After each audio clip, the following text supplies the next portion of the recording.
Depends on the morning. So welcome back to the Behind the Blind podcast from Heartland Waterfowl and our friends over at Tetra Hearing. Easy for me to say. Check them out online at tetrahearing.com. Logan Burditt, Alex Diecide. I'm Ronnie Philips, along with Tyler from S-Bar Outfitters. Yeah. From Oklahoma. That's where we're at for the next 3 days, I guess, as we wrapped up our first hunt today.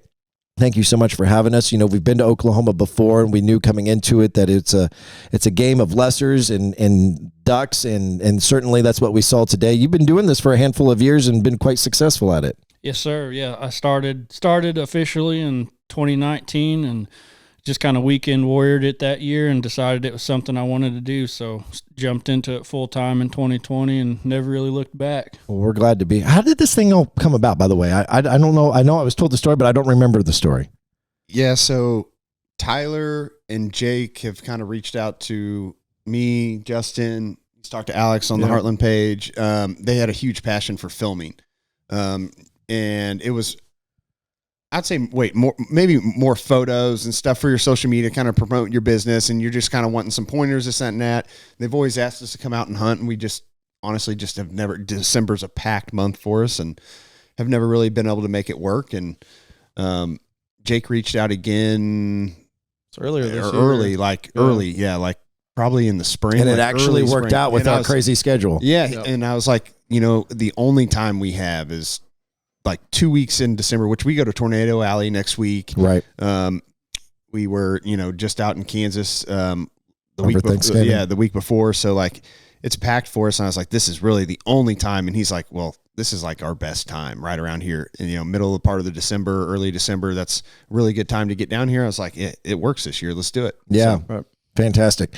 So you've been reaching out and stalking us for 3 years is really what I'm hearing here. Yeah, I mean, I've been watching y'all for a lot longer than that. But no. A lot longer. It's not been that many more years. Actually, we had one of your guys say, yeah, I grew up watching you guys. Yeah, grew up watching that you. was the first time I've ever heard somebody say to us, I grew up watching you guys. Dude, we've only been doing this 11 years. 4 scores and 7 years ago. Hey, 11 years ago, Jake was 11 years old. So, I mean, he did grow up watching Fair enough. Jack. Yeah. Well, Jack. It was Jack. It was Jack, for sure. Jack. Yep. We were cleaning birds, and Jack's like, yeah, we grew up watching you. And Yeah.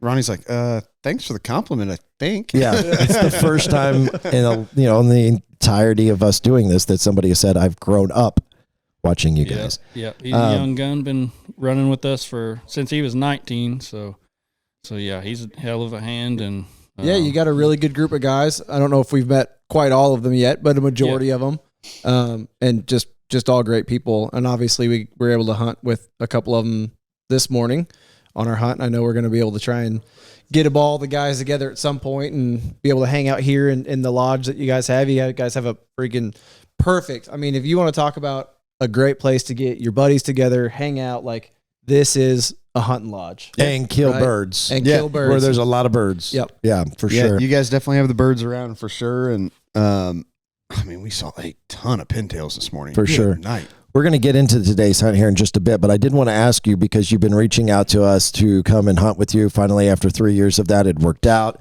Have you reached out to others? Or I guess what I'm really trying to ask is, have you ever been a part of a filmed hunt like this before?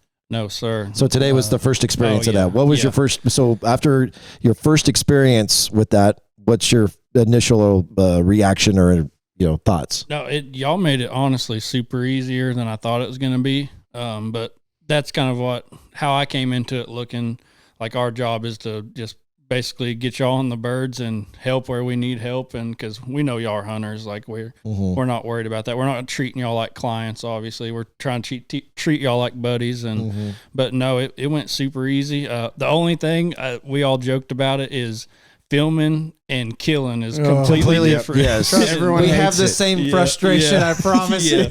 Yeah. We're 12 years into the frustration, right? Right. So like if we were clients today, we're done in 45 minutes, hour. Oh yeah, maybe. Possibly. I mean, yeah, I think we shoot. We're done with the ducks for sure. Yeah, right. Yeah. I think we shoot 30 more ducks pretty easy, but I mean, we're cool with it. I mean, it was still awesome little shoot. It's just, unfortunately, you got to have them where you want. No. We was there at any point where those birds that were killable, that were either like right here or hard corners, where it was starting to grind your gears? Like, gosh, dang, why don't they shoot them birds? Like, dang, they're right there. No, it wasn't getting on my nerves, not one bit. But I could see it in Jack's. For sure. I could just feel. I could feel him blowing On the other end of the blind. I could feel him blowing the spec call. He was blowing it way harder when he was like, "I gotta get these birds."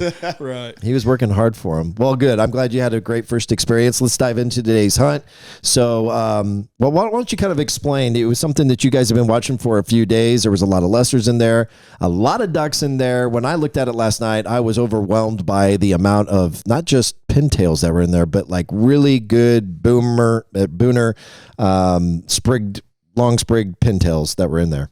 Booners. Yeah, so that field Booners. I almost said boomer. Like I'm in Oklahoma. I almost did the whole boomer sooner. Yeah. That's the deer hunter coming out. He's a Boone and Crockett guy. Yeah. Booner pintail. Anyway, go ahead. Yeah, so that was we call that wheat over Milo. The farmer had Milo in there, planted wheat over it. That's one of the best duck and goose foods you can get around here. Those birds, I don't know what it is about that field. That was the fourth time we've hunted it, and probably in less than a month for sure. And they just keep coming back for it. But yeah, we've been watching that one.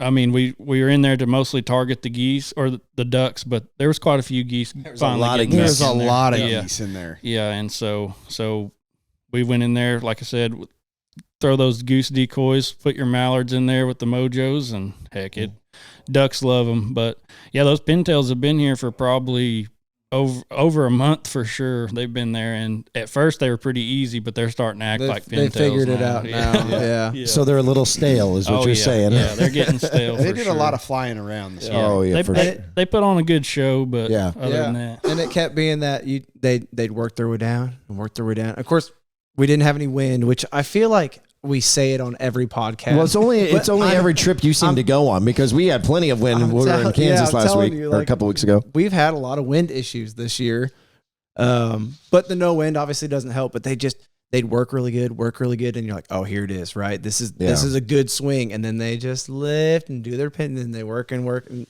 you end up picking off. We were just taking the shots. It's like those no wind days where it's like, okay, we want to try and finish 20 or finish 50, but we're going to take this 4 that does it perfectly, because they're obviously showing us that they're not going to, the big groups aren't going to do it. And our best group of geese decoyed at 10:15 this morning. Yeah. When we're all out of the blind getting ready to pick up, and we saw some geese coming at us. We thought, we'll just try it and just see. They're not going to do it. Yeah. And then they did it.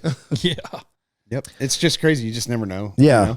One thing that and Alex and I talked about it in the blind today. One thing I noticed that I thought was kind of cool was towards the end of the hunt. Did you notice the really high flying pintails that came in? And it was like they were new birds. They had migrated in, and what snows will do when they migrate in and they see that there's some decoys, and then they just set their wings and they just glide in a circle all the way down. I thought, man, we might have, those look like migrators. We might have a crack at those. It didn't really work out. But did you guys see that and think that they were migrators also? Yeah, and kind of tonight we were joking around about it. So the birds that we're going to hunt tomorrow afternoon, the ducks we're going to hunt tomorrow, they were flying 3 miles from the roost, and they acted like they were flying 15, 20 miles. I mean, they were a mile high in the air. It's like a giant rainbow. Get off the roost, go straight up, and then it's like an airplane, Right.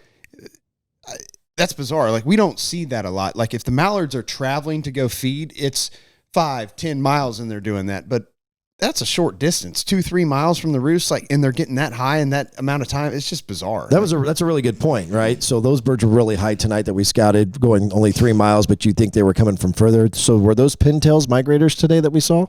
I wouldn't think so. I think what they probably did, they probably went somewhere else, and they just liked that property so much. I don't know. I didn't think there was that much food out there. There's a lot of food out there. Yeah, it looks. To me, just how they just pile in there, like this evening, our guy said they were back in already there working after their way we'd back in already there. shot them. So, I don't know. I think they probably moseyed on somewhere else with the geese and then tried to come back to that property and then just decided to move on. Gotcha. They're goofy, man. It was just the way they did it, where they were so high and they set their wings and then just kind of glided and circled down like snow geese do. That made me think maybe they were migrators. So, all right, interesting. But so I don't know. I think we ended up with 46 birds today. I don't know what do we know the totals on the ducks versus the geese? It was like 20 geese. It was half and half almost. Yeah, it's like 20 geese and 26 ducks. There was 3 or 4 pintails, like 5 or 6 widgeons. The rest were mallards. I thought we were going to get into the widgeons a little better.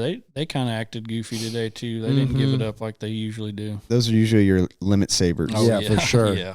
I was waiting for it. We had that group bomb in first thing in the morning. There was some teal mixed in with them. Yeah. There was like majority widgeon and the teal came in, and not one of them was in a group. They were all like 15 of them by themselves doing their own thing. It was like, I could have called the shot because they were all out there in the decoys, but none of them were together. They were all separate. And I was like, it was mass chaos there for a little bit. So we're going to have the video from today's hunt, which I think based on the amount of birds that we saw in the area, there was a part of maybe a little bit of disappointment because we felt like there was a potential to maybe do a little bit better. But all in all, when you look at the entire body of work, the whole entire scope of the hunt, it was a really, really good hunt. And we're going to have that video available for you on our Heartland Waterfowl YouTube channel. So make sure you subscribe, like, and engage by commenting on all this stuff, whether it's the Behind the Blind podcast or the hunt recaps, because you're entered to win a gift pack from Blue Otter Polarized. Will include the Luke Combs signature Watuga sunglasses, also a pair of the duck lenses, and a Blue Otter Polarized swag pack, hoodie, hat, and who knows what else. So by doing all those things, it gets yourself automatically entered, and make sure you do that on all the videos that we're releasing throughout the entire week. So tomorrow, it's going to be we're going to be going out a lot further west. And we initially thought this was going to be exciting for us because, I don't know, maybe Logan has, but most of us have not ever hunted a peanut field. And so you really teased us with this idea that we were going to be shooting mallards, and then, a juiced mallard field with peanuts in it. And now that has possibly changed. Yeah. Yeah. So literally the evening before y'all showed up, they were in the peanuts. There's a cornfield just north of it, same property. He just put corn on that pivot, and there has not been a bird in there all year. And I filmed them with my phone, filmed them going in to the peanuts real good the night before y'all showed up. And then I went and watched them. One of our scouts was out there, and he sends me a video, and they're not going into the peanuts. They're going into a different field, and I recognized the area by his video, and I was like, there's no way they're hitting that corn. And sure enough, I pulled over there, and that's where they're hitting first. And then they do that where they, just like tonight, they're in the corn, and then it got darker, and then they jumped into the peanuts. Yep. So, but corn, better hide in that cornfield. I think that's a play for tomorrow. Well, it's like we always say, you can only set up where you saw them the day before, right? Yes, sir. There is a ton of ducks that are in there. It looks like primarily pintails today. This is going to be primarily mallards tomorrow. Yes, sir. Yes, sir. These mallards show up every year. Like opening day, I've told people, if you in the past, before I leased these properties out, that if you had mallards in Oklahoma on opening day, you had a gold mine. But I don't know what it is when them peanuts are picked out there, them ducks show up. But yep, mostly mallards. I'd say probably 99% of them are mallards. Have you hunted peanuts before? Do you know? I have not. So one of the things that we have in our 12 years that we've been doing this, one of the things that we like to do is hunt mallards in a field, but a pea field. It's real popular up in North Dakota. It's kind of like the peas, of all the different grains that are out there, the mallards love those peas. So we have an affinity to peas, but it sounds like that is very similar, but it's peanuts down here. Is that an accurate comparison? Yeah. Anywhere you got peanuts off of a reservoir that has mallards, they're coming to them. Crack cocaine. And a lot of times the lessers like them too, but the last 2 years, these properties, we have not shot one goose on them. But didn't even see a goose in the area. No. Yeah. And not a goose in the area. I don't know if it's because it's just too far north. You wouldn't think so. I've seen them fly off that lake a lot farther, but, no, if you got peanuts near a reservoir holding ducks, there's going to be some mallards in there for sure, 100%. How fresh are these birds? Or those that are using that field, you think? I bet some of them, we probably got a push of them. Last weekend we got a decent little north wind, but they've been there for a while. But man, we don't pound them. We really let that place sit, and it, the farmer kind of gets bummed out about it. But we try to just give them at least 5 days of rest in there, let them get in there good and comfortable. That's kind of one of our main things we do. If we can let birds sit and get comfortable, smart, very smart. Yeah, It makes the hunting that much better. Oh yeah, for sure. So we're hoping they're going to be vulnerable tomorrow. Oh yeah, I think in that hide it's going to be good. Yeah. Well, let's talk about the setup for tomorrow. I was just going to mention that we had kind of talked about it, is afternoons are not typically what we do. But like you were saying, they haven't even been feeding in the mornings. It's been an all afternoon kind of gig. And kind of like the issue that we ran into today, wind in the morning is out of the east. It's probably, they say 5 or 6, which we all know means 0. Right. But in the afternoon, we should have a good southeast wind, which makes great for that hide, especially in the cornfield, really. It's wild how 10 miles to the east this morning where we were, right? 15 miles to the east. Yeah. All them ducks flew. First light, they flew all morning long. I mean, they flew through 11 o'clock this morning, right? When we were picking up, they're still flying. Those birds, 10, 15 miles to the west, don't fly at all this morning, right? Weird. But they came out an hour and a half. It was 55 degrees, and they're out an hour and a half before shooting light. That doesn't happen back home. No. Birds are coming out right at shooting light. Yeah, you get 15, 20 minutes. Or after, you're not shooting them at all, Right. But hey, they're coming out once a day. They're on a good pattern. You guys have been watching them. You know what's going on. The cornfield that we're going to lay out, we're going to hunt layouts tomorrow. It's trashy. It's got it's almost like thick milo stalks and tumbleweeds that are in the rows. So it's not the normal Oklahoma cornfield. So apparently the farmer didn't spray this field. Correct. Yeah, there's Correct. It doesn't have the weed in it, or does it? Does it have weed in it? So he asked us, because when we seen it, I was just thinking, there's no way there's going to be ducks in this field. And right after he picked it, and so we asked him, "Are you going to plant wheat in there?" And he said no. And I said, okay. And he said, "Well, do you want me to?" And we're like, "Well, yeah, it'd be nice to knock some of that stuff down for us. The birds will definitely get in there." So sure enough, he went in there, and he had not enough grain for it, but he told his hired hand, "Hey, just run that seeder through it, even if you run out of grain, just to knock it all over for us." Oh. So yeah, shout out to him for that. And like I said, there's still some, I think how we do it, we'll get it in a trashy little spot with a clear spot out in front of us. And yeah, there's a lot of trash. Typically your cornfields down here, like you said, they have a cover crop on it, whether that's a rye or a winter wheat or whatever it is, but you can only see stalks. Like there's no husk or nothing laying down to cover your blinds with. So typically if you're hunting in a cornfield down here, you are laying under socks or hunting an edge. There's not enough cover to actually hide in layouts in the middle of it. This cornfield is completely different. There's trash, tumbleweeds. Yep. There's all sorts of stuff in it, which is typically does not happen. It doesn't happen enough to where I took all of our layout blinds out of the trailer because there's no way we're hunting in layouts. Right. We were loading up. I knew that was going to happen. 1,000% knew that was going to happen. But guess what? It's a good situation to be in. Mm-hmm. They got layout blinds. Right. Oh yeah.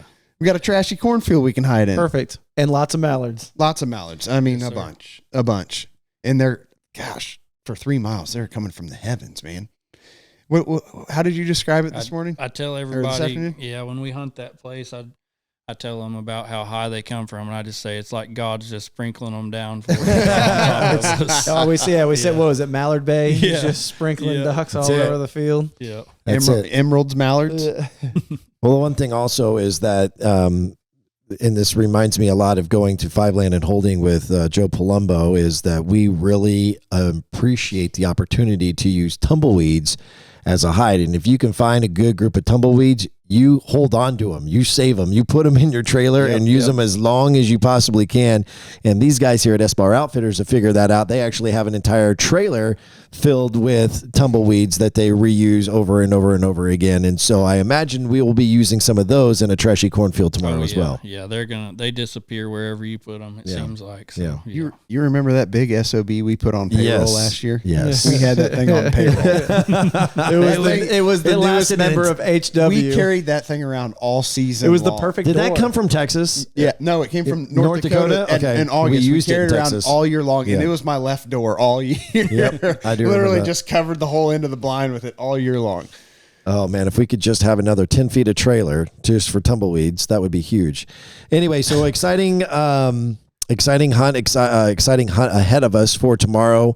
Do you have any idea what we can expect for the other last couple of days that we're going to be here to kind of tease the people who might be watching or listening? Yeah, we got the lessers are here. They've just been bouncing around different feeds every morning and evening. We try to, like I said, let them get in there morning, evening, or at least an evening and a day.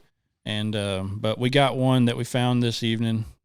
Real good edge height on a Milo field that got cut for hay, and we're just going to check it. And we'll be, since we're not hunting in the evening, we'll be out. All my guys will be out scouting, so we'll be out running around checking some geese, and also we're going to check on some water holes. Maybe we got one water hole that's holding some geese and some ducks, so we just try to get as many options as we can, honestly. Yeah. So Well, it sounds like we got some rain coming on Wednesday. How much rain, we don't really know, but any rain's going to make things a little different. Oh, yeah. But out here, it gets sloppy. The roads, no gravel. Y'all have seen them. Oh, yeah. Not much Just straight gravel. dirt So turns into, it's going to be a rodeo, Yeah, probably. I've white knuckled down some of those roads before. It's just that top little quarter layer just gets so slick and nasty. You just can't do Gets anything. real greasy. Yep.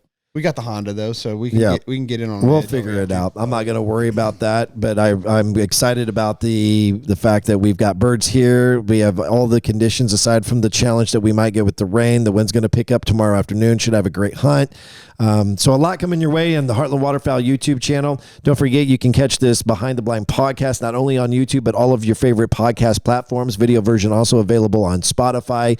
Like, engage, comment, do all the things to win the Blue Otter prize pack. I'll also remind you that this podcast is brought to you by Tetra Hearing, and coming up just after the first of the year, we're going to be giving away a Tetra Hearing prize pack with the I'm not forgetting the name now. That's terrible. But the earbuds, but the actual, why can't I remember the name of those actual earbuds? That's terrible.